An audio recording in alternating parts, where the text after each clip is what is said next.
اعوذ باللہ من الشیطان الرجیم بسم اللہ الرحمن الرحیم وَإِن كُنتُم مَّرْضَىٰ أَوْ عَلَىٰ سَفَرٍ أَوْ جَاءَ أَحَدٌ مِّنكُم مِّنَ الْغَائِطِ أَوْ لَامَسْتُمُ النِّسَاءَ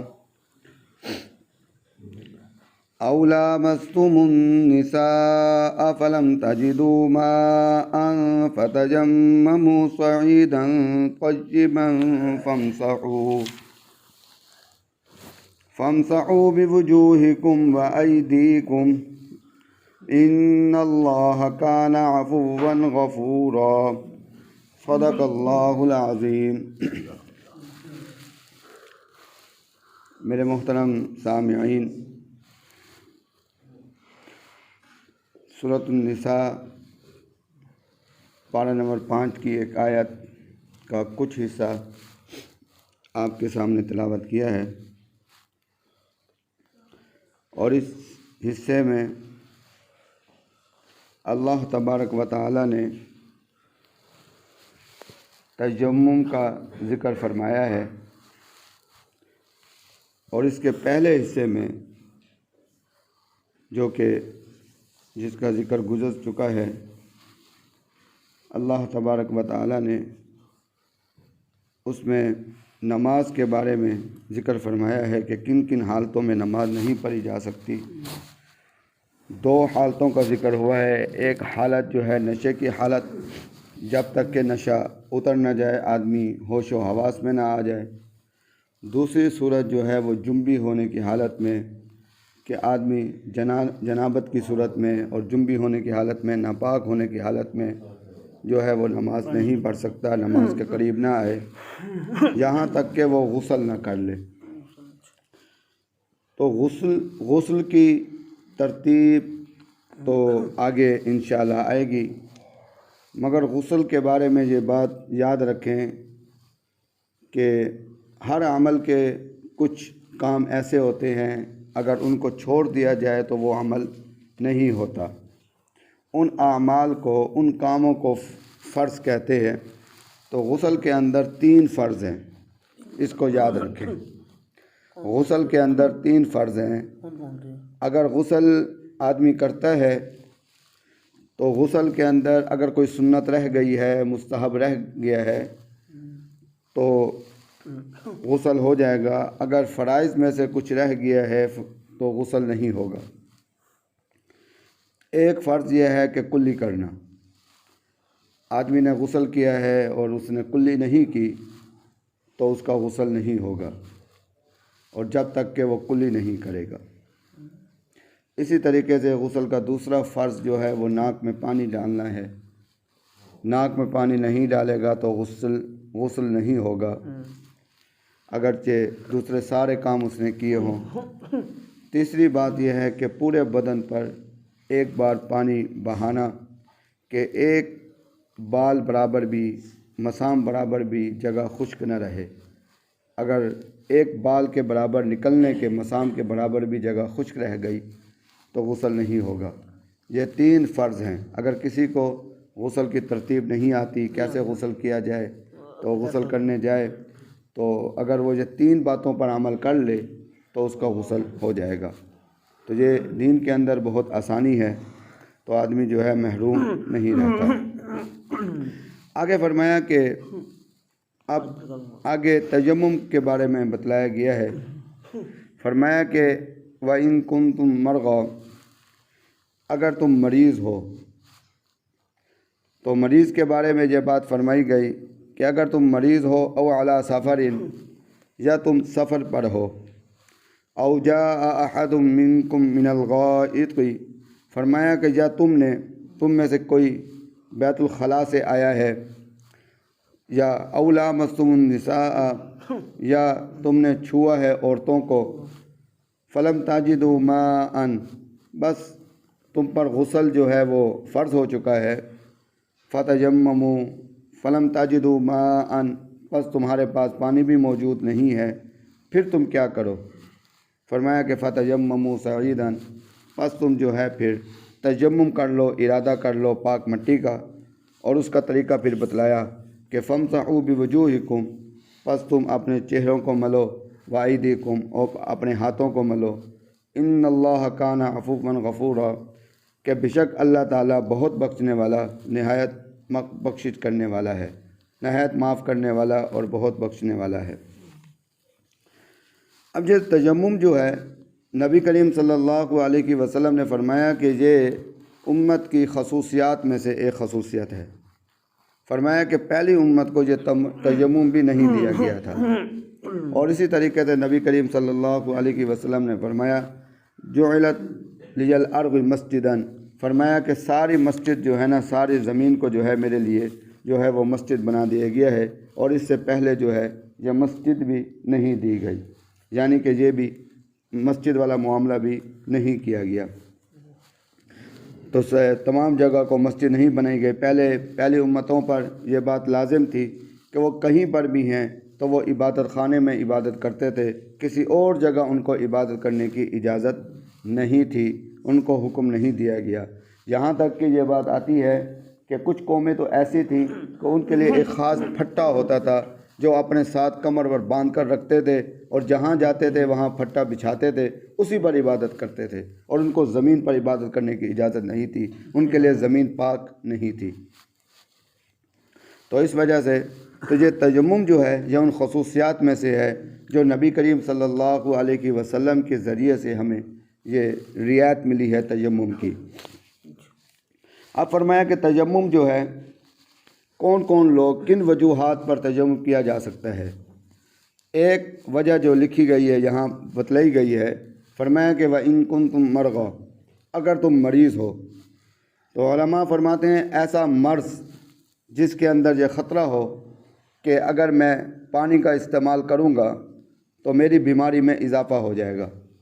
یا دیندار ڈاکٹر جو دین کی سمجھ رکھتا ہے وہ یہ بات آپ کو بتا دے کہ اگر آپ اس بیماری میں پانی کا استعمال کریں گے تو آپ کے لیے یہ مرض کا اضافہ ہو جائے گا یا آپ کی جان کو خطرہ ہے، تو اس وجہ سے فرمایا کہ اس ایسا مریض جس کے لیے پانی نقصان دہ ہو تو وہ تیمم جو ہے وہ بھی کر لے۔ فرمایا کہ دوسرا او علی سفر، وہ آدمی جو سفر پر ہو،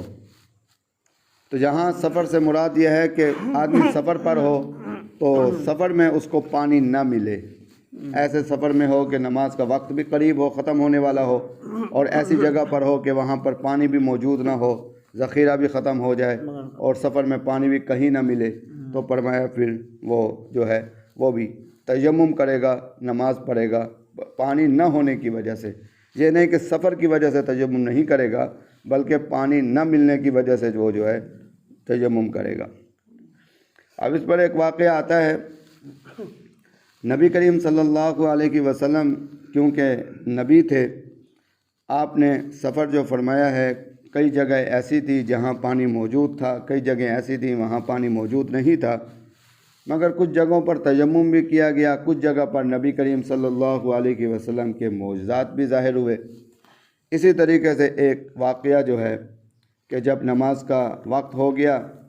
تو نبی کریم صلی اللہ علیہ وسلم سفر پر تھے، اور آپ کے ساتھ صحابہ کرام بھی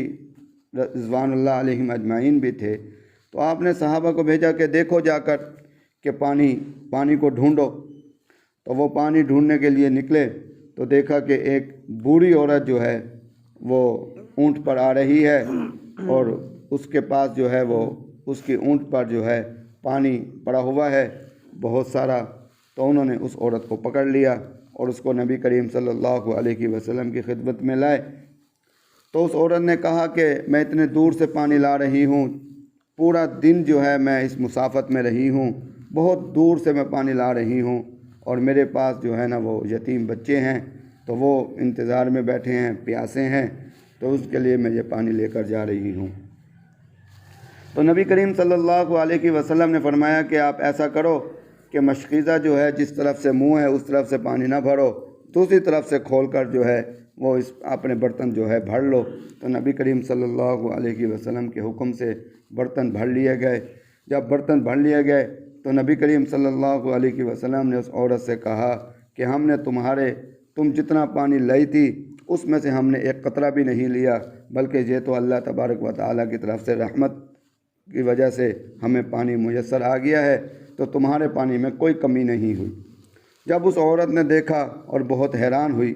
اور پھر وہ ساتھ ہی اس کا قبیلہ تھا، اور وہ گئی، اس نے سب کو یہ بات بتلائی، تو اس معجزے کی برکت سے یہ ہوا کہ قبیلے والے سارے کے سارے نبی کریم صلی اللہ علیہ وسلم کی خدمت میں حاضر ہوئے اور سارے کے سارے مسلمان ہو گئے۔ اب یہ تو نبی کریم صلی اللہ علیہ وسلم کا معجزہ تھا، آپ کے اور بھی بہت سارے معجزے ہیں کہ کسی جگہ پر پانی نہیں تھا تو آپ نے اپنے ہاتھ مبارک کو اس میں، انگلیوں کو اس میں ڈبویا تھوڑے سے پانی میں، تو کتنے سارے صحابہ کرام رضوان اللہ علیہم اجمعین تھے، انہوں نے اپنے برتن بھی بھر لیے اور انہوں نے جناب جی ضرورت کے لیے پانی بھی اٹھا لیا۔ فرمایا کہ پھر انہوں نے جب نبی کریم صلی اللہ علیہ وسلم نے اسی تھوڑے سے پانی میں سے اپنے ہاتھ مبارک کو نکالا تو پانی ویسا کا ویسا تھا جتنا پانی پہلے موجود تھا۔ تو فرمایا کہ وہ اعلیٰ سفرن، یا سفر پر ہوں، یعنی ایسا سفر جس میں اس کو پانی نہ ملے، آدمی ڈھونڈے تو پانی نہ ملے، تو فرمایا کہ اس پر بھی تیمم، اس ایک وجہ جو ہے تیمم کرنے کی یہ ہے۔ یہ ساری صورتیں ایسی ہیں کہ جس میں پانی نہ ملے۔ فرمایا کہ او جاء احد منکم من الغائط، فرمایا کہ وہ آدمی جو حاجت کر کے آئے، فرمایا کہ بیت الخلاء سے آئے، اور بیت الخلاء سے آنے کے بعد اب نماز کا وقت ہو گیا ہے اور وہ تلاوت کرنا چاہتا ہے اور وہاں پر پانی موجود نہیں ہے، تو فرمایا کہ پانی جو موجود نہیں ہے تو پھر وہ بھی تیمم کر لے گا۔ اور پانی موجود نہ ہونے کی بھی ایک حد ہے کہ تقریباً ارد گرد جو ہے تقریباً ایک میل تک پانی موجود نہ ہو۔ ایسا نہ ہو کہ گھر کے اندر لائٹ نہیں ہے اور پانی موجود نہیں ہے، آدمی کہے کہ میں تیمم کر لوں۔ اگر ارد گرد ایک میل تک اگر پانی موجود ہے تو پھر ایک میل تک معلوم کرے گا، دیکھے گا تو پانی موجود ہے تو پھر اس پر تیمم نہیں ہوگا۔ فرمایا کہ چوتھی صورت یہ ہے کہ اولا مستم النساء، کہ اس نے عورتوں کو چھوا ہو۔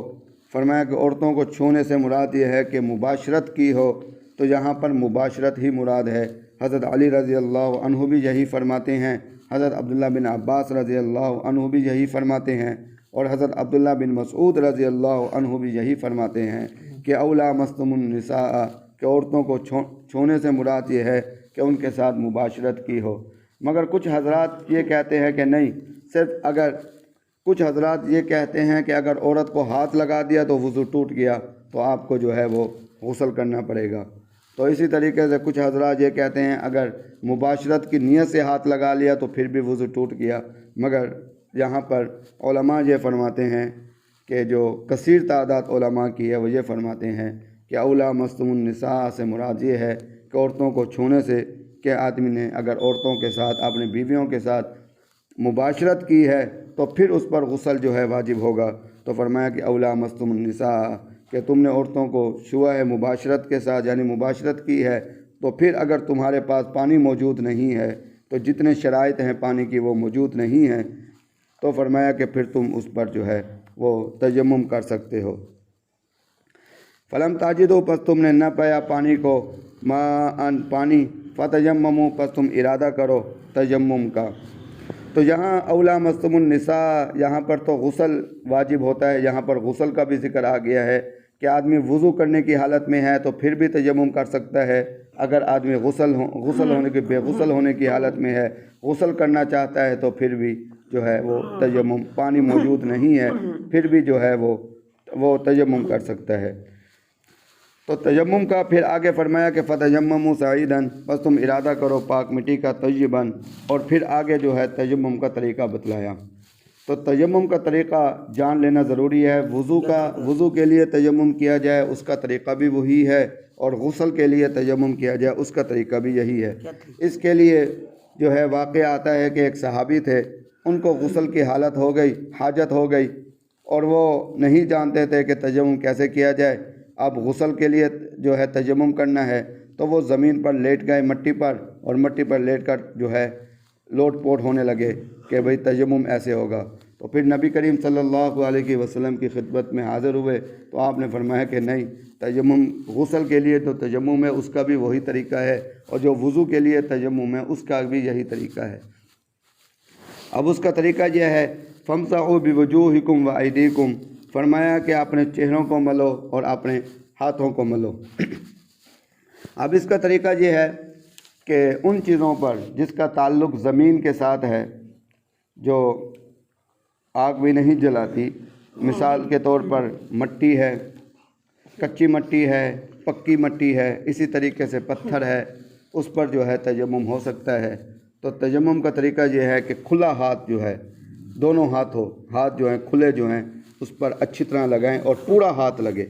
کوئی حصہ نہ رہے، اس پر اچھی طرح مار کے پھر جو ہے پہلے جو ہے وہ چہرے پر ایسے جیسے چہرہ دھوتے ہیں اچھی طریقے سے، جتنا دھونا وضو میں فرض ہے تو اسی طریقے سے پورا جو ہاتھ مار کے